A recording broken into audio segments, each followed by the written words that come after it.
la sécurité dans notre projet, la première chose à faire, nous devons ajouter une dépendance. La dépendance, ça se nomme Spring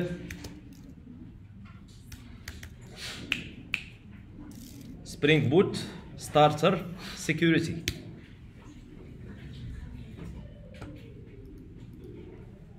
Alors vous allez choisir celle-là. Juste, je l'ajoute dans le POM.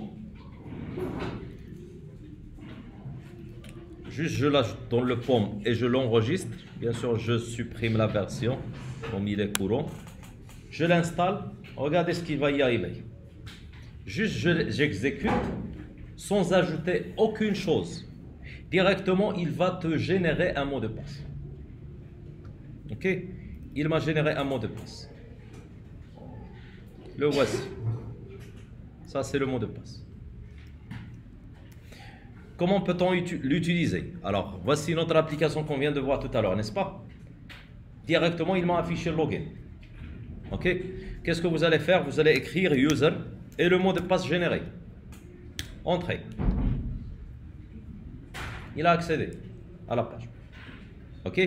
Bien sûr, le problème de ceci, vous devez, il va être généré chaque fois au démarrage. Alors, imaginons que, maintenant, regardez ce que je vais vous proposer. Imaginons que cette personne-là,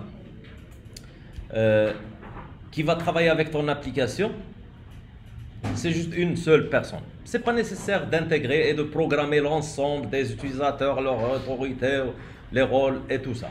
Ce n'est pas nécessaire. Vous avez juste un seul client qui veut travailler sur ton application.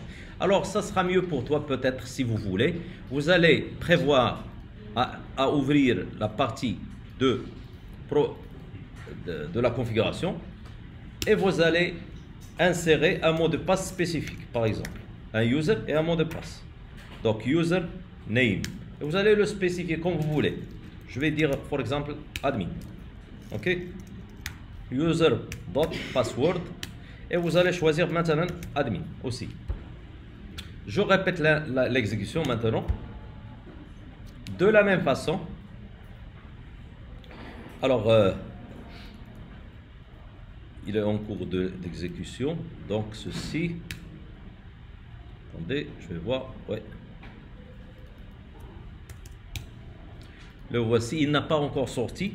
Donc, vous pouvez écrire logout pour sortir de ça. Et là, vous devez écrire admin. Il t'a donné l'accès. Puisqu'il n'en a pas d'index, on va faire la redirection vers la page qu'on veut. Alors ça, c'est customer. Il a accédé. Vous voyez? Donc ça, c'est juste un petit exemple que vous pouvez l'utiliser dans ce cas-là. Deuxième façon, c'est le fait, c'est ça ce qu'on va travailler. Maintenant, on va automatiser plus la sécurité. Alors, pour programmer l'ensemble, au lieu de travailler de cette façon-là, nous allons commenter ceci. Du part, je commente tout ça. Et je vais y aller, comme je l'ai dit, pour automatiser, on va créer un dossier de sécurité où on va mettre en place l'ensemble des tâches et l'ensemble des méthodes qui vont vous permettre d'établir ça. Alors la première chose, on va créer une classe dédiée à ceci. Je la nomme Security Config. Ça y est? Alors pour qu'elle soit connue que c'est une classe dédiée pour la sécurité dans Spring, vous devez la précéder par @enable web security. Ok? Ainsi, on va insérer une méthode à l'intérieur. Son nom, c'est security. Donc, filter chain, c'est celle-là. Alors, je la nomme de la même façon, minuscule. Bien sûr, cette version, elle te fait une auto-completion. Il te montre l'ensemble. Moi, je vais l'écrire manuellement dans un premier temps. Après, je vais l'utiliser. Alors, ça, c'est la méthode. Alors, pour qu'elle soit connue, cette méthode-là, pour qu'elle soit connue au sein de dans notre bin, je veux dire bin, c'est la classe Alors, elle doit être précédée, la méthode, elle doit être précédée par bin, comme vous la connaissez. On a expliqué ceci lors de l'IUC.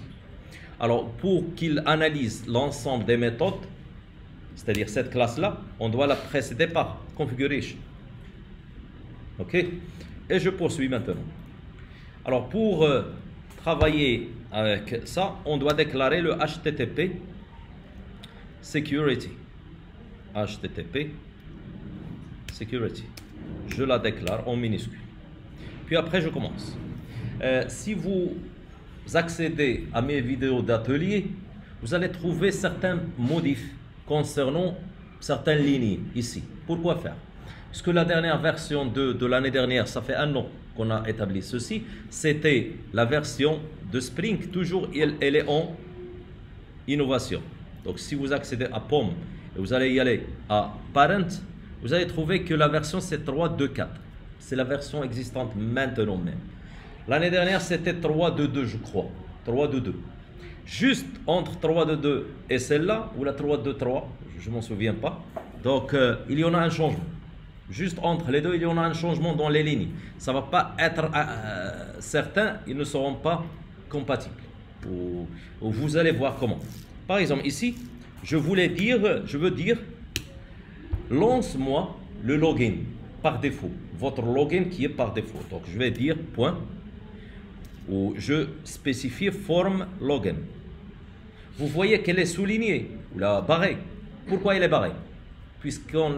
Elle est devenue obsolète. Ok, donc je vais dire form login. Dans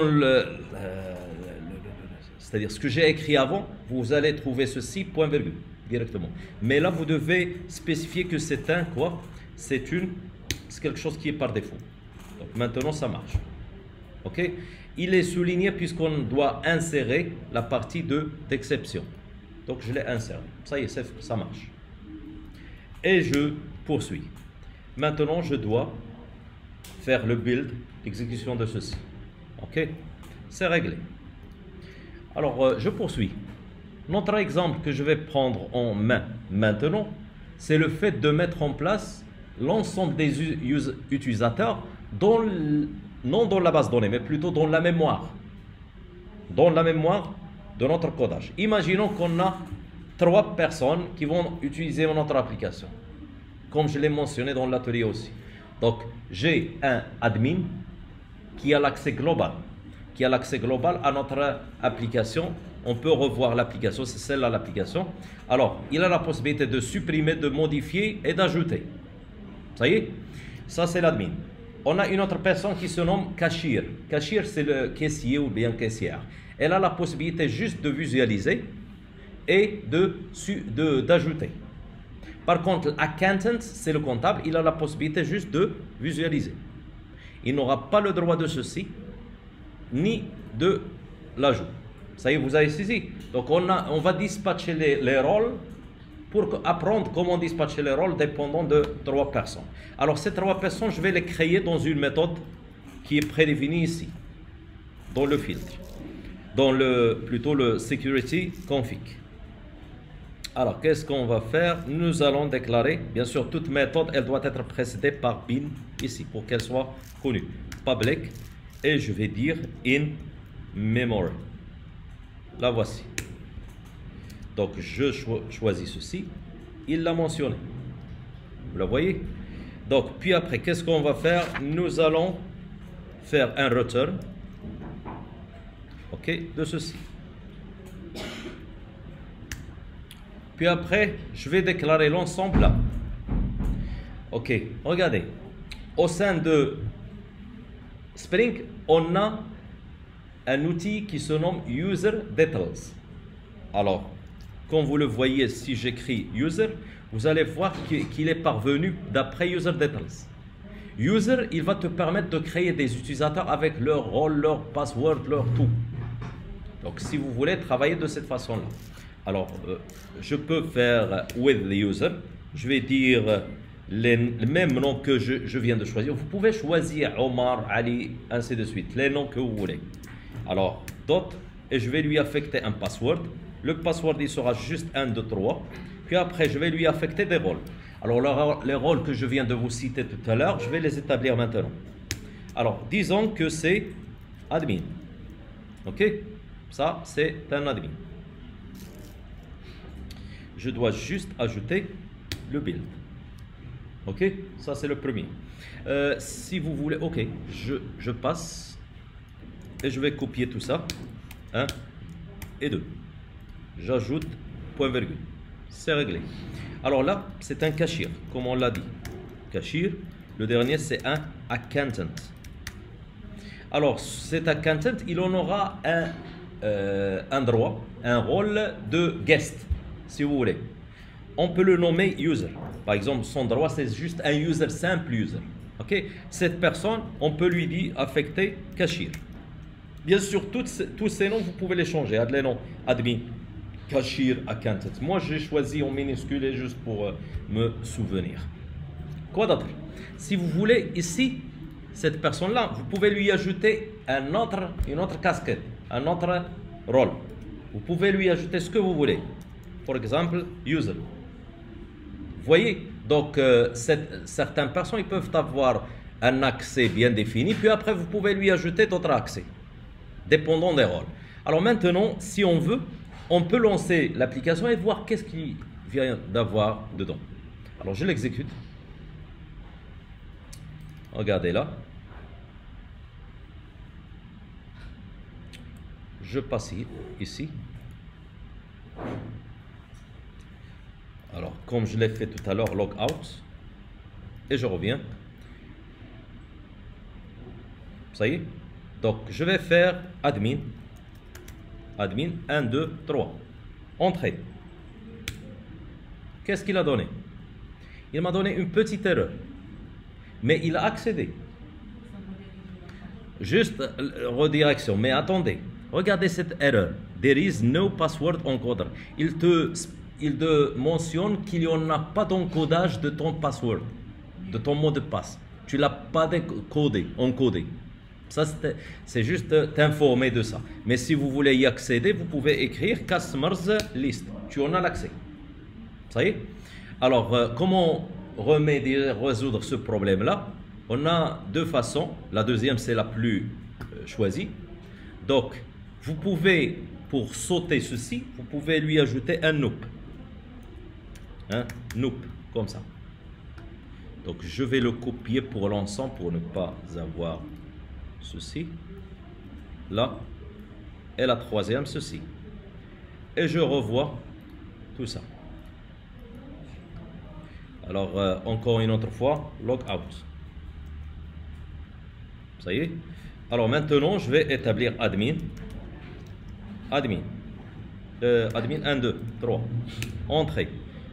Maintenant, il n'en a pas ce message-là. Ou là aussi, pas de message. Ah, puisque je n'ai pas encore redémarré. Pour voir s'il y en a des bugs. Ok, je revois pour voir s'il y en a des bugs. Alors maintenant, encore une autre fois, je répète ça. Donc, log out.